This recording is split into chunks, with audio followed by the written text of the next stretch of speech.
Played characters that have turned into memes now. Yes. Olivia's a meme, Cassie's a meme, Misty's a meme. How does that feel to you? Because I know I have a different reaction because I'm so old that memes are new. Do you like it? Do you like it? I think it's really fun. Yeah. Yeah. I have no problem with it. Yeah. I sometimes when I'm texting my mom, now I send back memes of my characters. Oh, as handy. replies. I should start doing that to my child. Yeah. Some cat memes.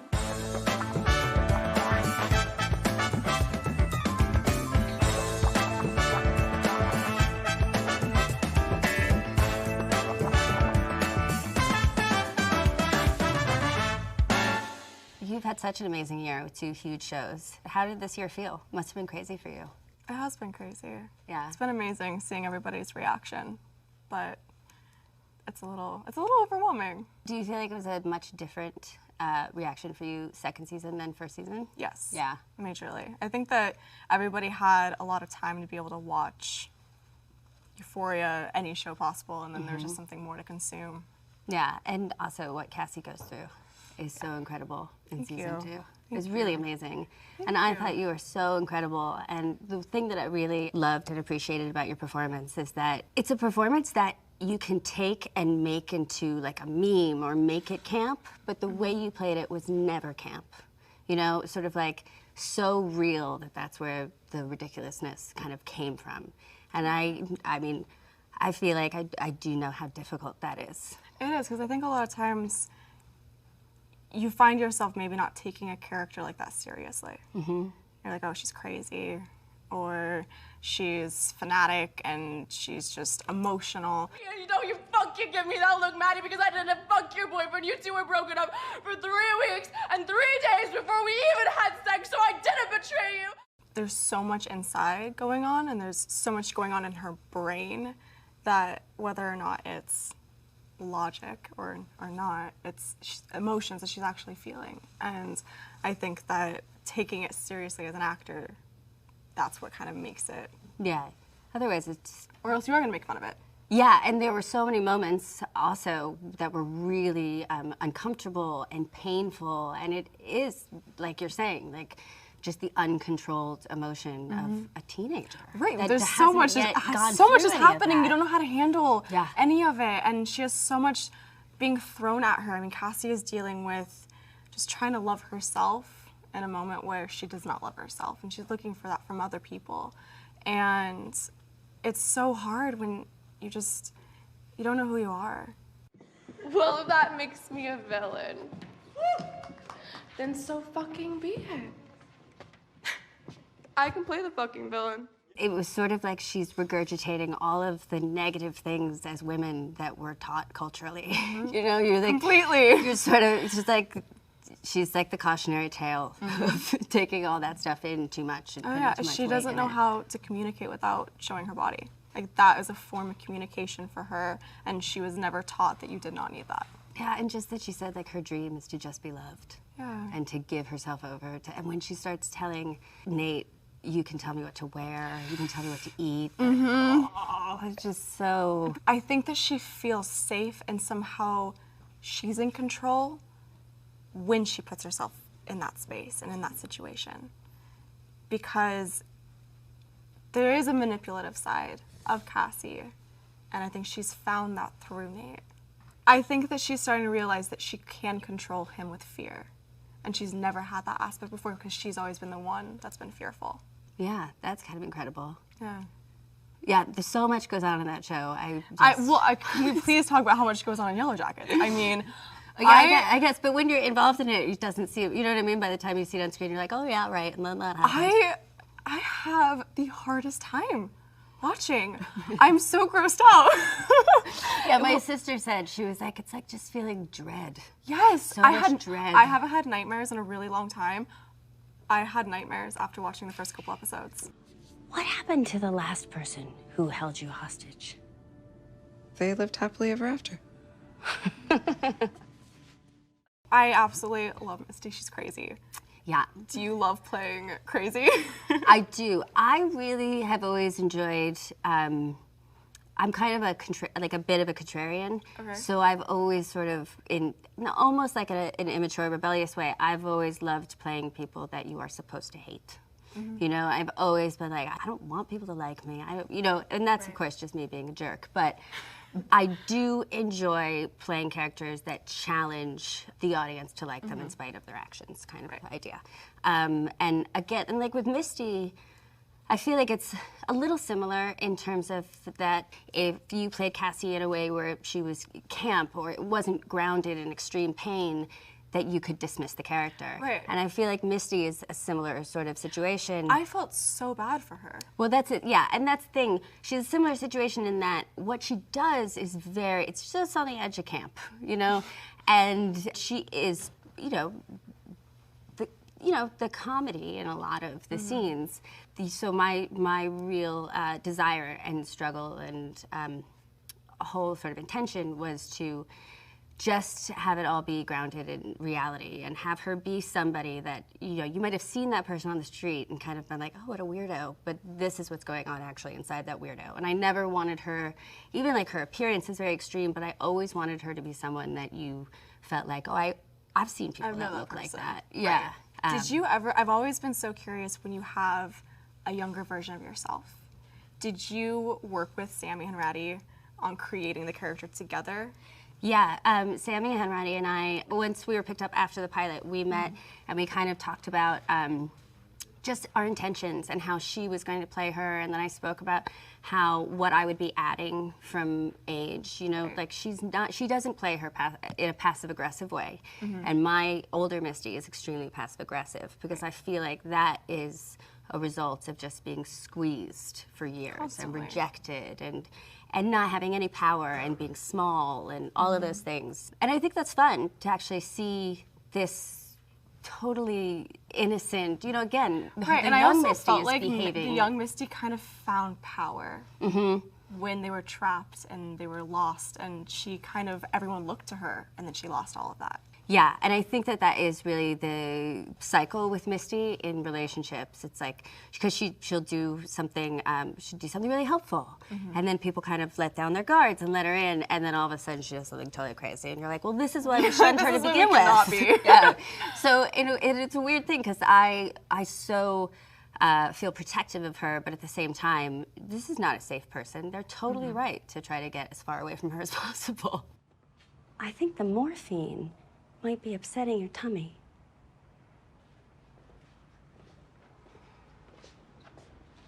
Let's skip this dose. I think those are the most fun characters to develop because they're so different from ourselves. Yeah. And we get to kind of explore a whole different kind of mindset. Yeah, I really much prefer to play people that are nothing like me. Yes. That's what I try to do too. Yeah, so you didn't feel like you related or were similar to either Olivia in White Lotus or Cassie on Euphoria? Olivia is very different. Yeah, I've watched both, so yeah. Olivia is very different from who I am and my upbringing. But Cassie, I started finding similarities, but I think that's because she is such a relatable character. And I, of course, would look for affirmation from other people, or I was never confident, or I would always fall so head over heels in love so fast. Well, I do think that's one of the universal appeals of the character and her storyline is that we have all been, women have for years kind of been taught the things that ultimately get her into the position she's in. Into the trouble that she's in. Yeah, and then Olivia, she was just, like you said, playing characters that the audience hate is so much fun. And that was the first time I really dove into something like that and then experienced the hate from the fans and the audience. Yeah, and as an older woman, I was like, yes, that is the young woman that I am terrified of. The one that's judging me and mean. And I was scared of her doing her. Yeah. She's meeting her friends for a girls' trip. She gets on their nerves, but she pays for everything, so they put up with her. She's an American Bridget Bardot. Yeah, that cast is incredible. Oh, I felt like I was in the best comedy workshop I could possibly be in. So what was the rehearsal process like on that one? We didn't really have any rehearsal process. We were all flown to Hawaii. It was in the middle of lockdown, so Hawaii was still closed off, the hotel was still closed, and we had the entire resort to ourselves while we were filming. That's amazing. And so we quarantined for a couple days, and then we went right into it. So there were no rehearsals at all for the scenes. Is there improv with Mike White? Or it doesn't A little seem bit, like but I have it to because- say Mike is so fantastic in how he creates these voices for these characters. Yeah, the dialogue It's is almost like he's incredible. lived every single life because it's so on point. And there's many times where in other projects we're like, oh, I think maybe the character would say it like this or change or tweak a few things here and there. Nothing. No. Nothing. Mike would let us like live in scenes and play, but we never felt like we had to change his writing. Yeah, it's so good. So what's the situation like on Euphoria? Do you guys rehearse a lot? Do you stick to scripts tightly?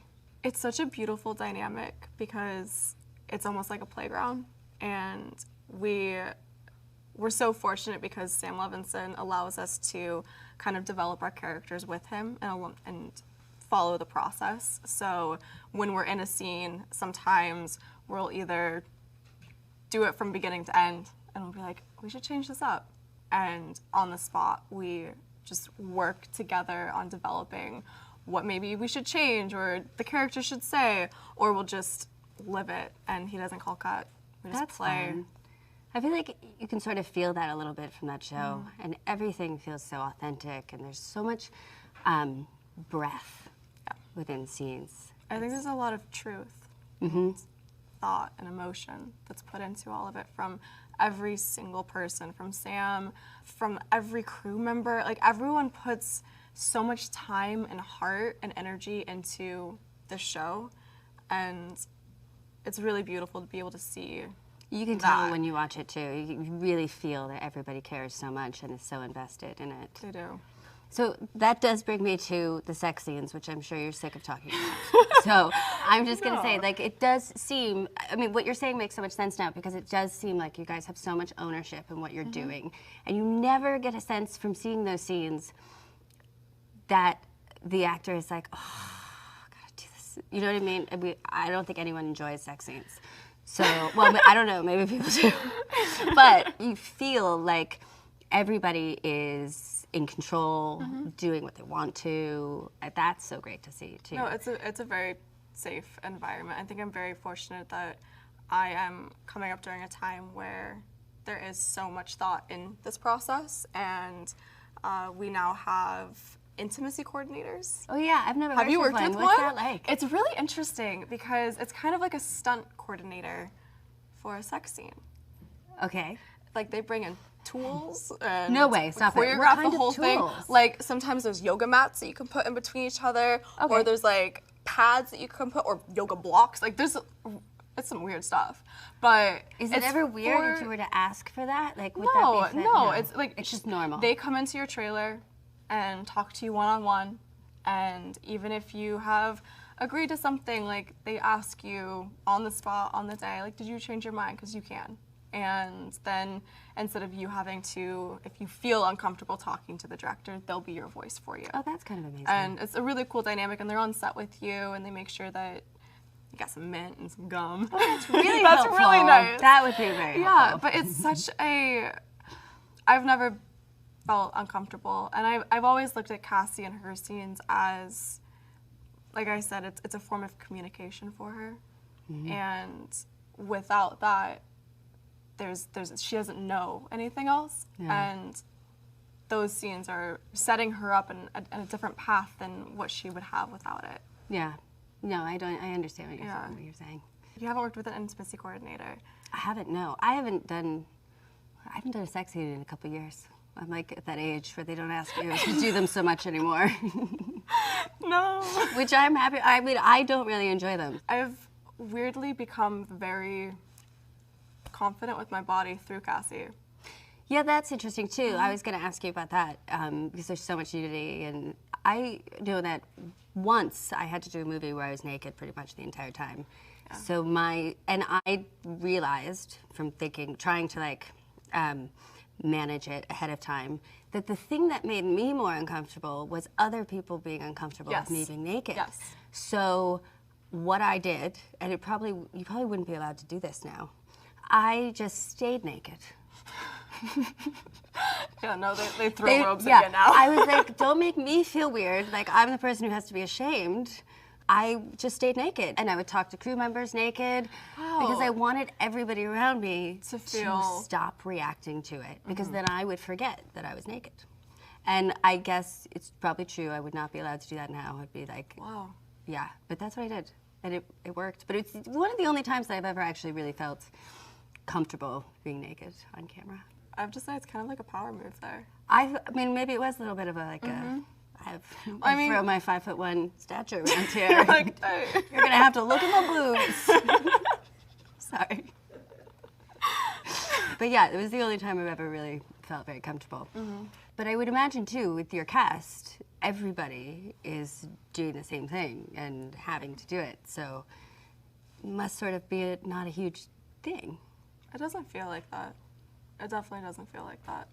I talk about it more than actual what it is. I read a few of your interviews and saw you on Ellen, and I just thought to myself, oh my gosh, she must be so sick of talking about being naked and having sex on camera. There's a lot of conversation around it and so much fascination, but then not enough conversation about the violence that's on TV all the time.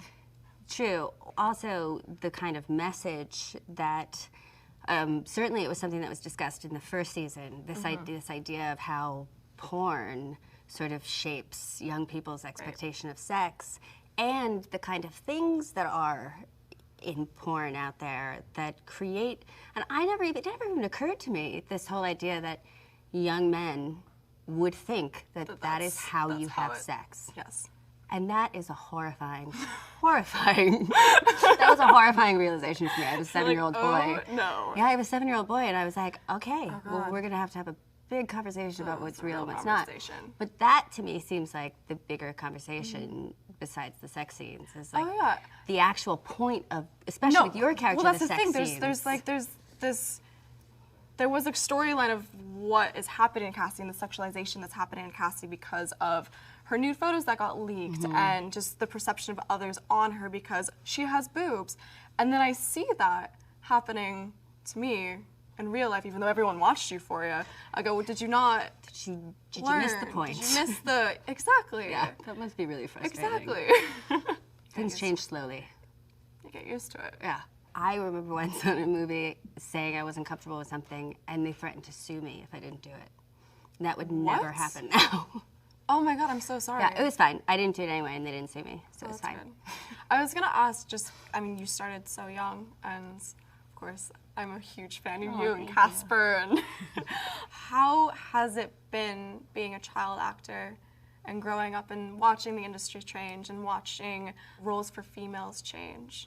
It's really great, actually, and I feel very, in a small, totally egotistical way, I feel vindicated because I wanted to do things more the way that things are being done now, and I wanted to play the characters that are now being celebrated when I was much younger.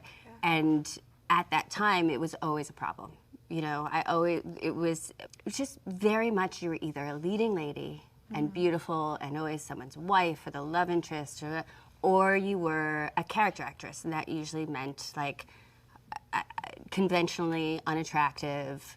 And so I was always having this real sort of struggle, and it was hard for me to find the right things because I'm not a traditional leading lady type. If I say I love you on camera, it feels like I'm lying. So romance is not my thing.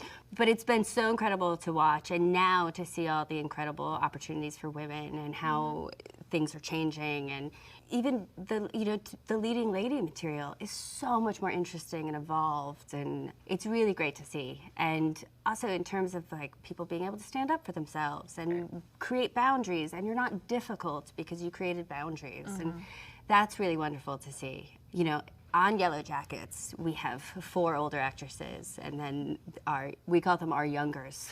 Your youngers? It's not proper English. I don't know how this started, but we're always like, so the youngers were telling us. But we've all talked a lot about the difference, and amongst the older women, we talk about how amazing it is and how impressive and great it is to see young actresses really having power, and not power to exert over other people, but power to protect themselves right. and decide what they want to do with their art. And that's so great to see. And the industry is so incredible because it does change so quickly. I feel like it's just always changing in one way or another, and it's hard to keep up, but it's fascinating, and it's heading in a really nice direction now, so that's good. So we've both played characters that have turned into memes now. Yes. Olivia's a meme, Cassie's a meme, Misty's a meme. How does that feel to you? Because I know I have a different reaction because I'm so old that memes are new. Do you like it? Do you like it? I think it's really fun. Yeah. Yeah. I have no problem with it. Yeah. I sometimes when I'm texting my mom, now I send back memes of my characters. Oh, as handy. replies. I should start doing that to my child. I Yeah. send him cat memes. But it also is that thing I was talking about where, like, the characters can be taken to a campy place. Yes. But you never do it in your performance. Well, and also I feel like the characters are, they're iconic. Thank you. Yeah, Cassie is iconic. Thank you. For sure. Thank you. Yeah, this is fun. But you're wrong. You only have leverage if I am not willing to make you talk. Do you ever find yourself learning or realizing new things about your own show from fans? I learned all these new things just from doing press about Yellowjackets. I feel like I understand Misty better, having talked about it, and I understand the show better, having talked and heard other people talk about it. And so I'm really excited about season 2 because I feel like now I'm like, oh, I really get how to do this now. I cannot be. I sort of view Misty as you see the original hurt and pain in the young character. Right. And then by the time you see her as an adult, she's been so twisted by just decades of rejection and isolation and anger that she's just constantly playing with people. So with that date scene, I actually saw it as she was kind of viewing it like a man. I know this man doesn't want to have sex with me, but I win if I get him to. Like how men do with women. Like, I could tell she doesn't want me, but if I can trick her into having sex with me, I won. So that's kind of like, but she's so manipulative that her way of forcing would be guilting him into it. Right. That's where, like, you felt bad for her. Now, Caligula is a little protective of me, but it's all for show. He's a total sweetheart, really. But do shield your eyes if he comes at your face. Do you guys know anything about the next seasons before you go to do them? We hear a little, like, Sam will call us and tell us his ideas. Oh, that's great. But yeah, we don't know anything. Nothing? No, and even when we were shooting during the season, they wouldn't tell us what was happening in the next episodes. Really? Yeah. Is it because they hadn't been able to write it yet, or? I don't really know. Think it was just they were trying to be really secretive? I think it's probably a little bit of both, because I think with certain characters, they didn't or wouldn't want the performance to tip its hat, and it was the first season that we were all working together, so maybe they weren't sure who, you know what I mean? Like, you know, I didn't know I was kidnapping people. I didn't know I'd be murdering. That's a fun surprise, though. It was a fun surprise, and I was really excited because they, you know, I knew that she was supposed to be a psychopath, pretty much, but I didn't know what she was going to do, so I kept bothering them. I was like, when do I kill someone? What do I do? I thought you were going to kill everybody right away. I was like, she is a nurse, she's drugging some people, something's happening. Yeah, I was excited when I got to kill someone. And kidnap's great. Yes. That is my actual worst fear, is being kidnapped and kept in someone's basement. But she got your bird and everything. Yeah, she was not a great kidnappee. No. Or kidnap victim, whatever they're called. But I really enjoyed playing it for some reason, which made me feel a little strange about myself, because I knew that was my worst fear. So I don't know. I don't know what that means psychologically. Interesting. Yeah. You don't understand, Nate, is I am crazier! That's not something to be fucking proud of, Cassie! No. But it is something you should be scared of. What the fuck? So in terms of your cast members, I mean, you work so closely with Jacob Elordi. Yeah. How is he to work with? He's so amazing on the show. He's incredible. He's so good, and he's incredible. so awful that you want to believe like he's just this awful guy. But then, as an actor, you're like, no, that's acting. Like he's No, it just is. It's that truly good. acting. No, he's incredible, and he's so much fun to work with. Oh, really? Oh, that's He great. is. And I think that I've learned so much more about Cassie because of working with Jacob. How so? You know when you're working with an actor and you can read and feel things through someone else's eyes, Yeah. and there's so much subtext behind all of it. Mm-hmm.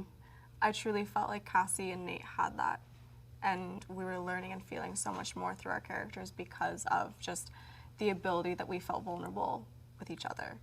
It really is amazing when they are together. You do feel like they're together, but they're both so removed from each other, going through their own. Oh, they're in their own separate worlds, Torture, but then yes. somehow trying to figure out how to make it one. Yeah, it really is interesting, and I guess that does speak to the comfort you feel with him. Mm-hmm. Wow. We filmed for a really long time, so How long? we filmed from March until end of December for 8 episodes. Oh wow, that is a really long Yeah, time. so we're together for How lot. how many weeks is an episode?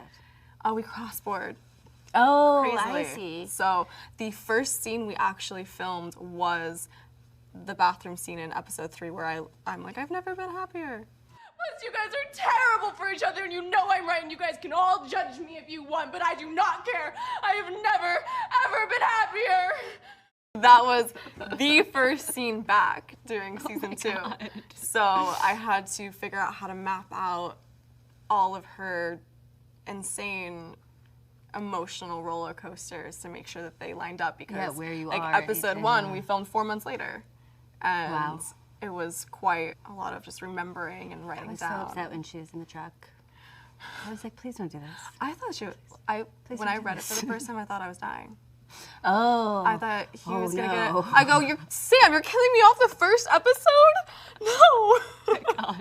Yeah, it was a little scary. Yeah. But I was more, but this just added to the dread you have for her. Yeah, it was a great metaphor for the danger I was really, she was as getting involved an in. actor, I was really excited reading that because I knew I was gonna get some Yeah, juicy good storyline. stuff. Yeah. Yeah. Yeah, it's a really good season for you. Thank you. Yeah. I can't wait for season 2 for Misty.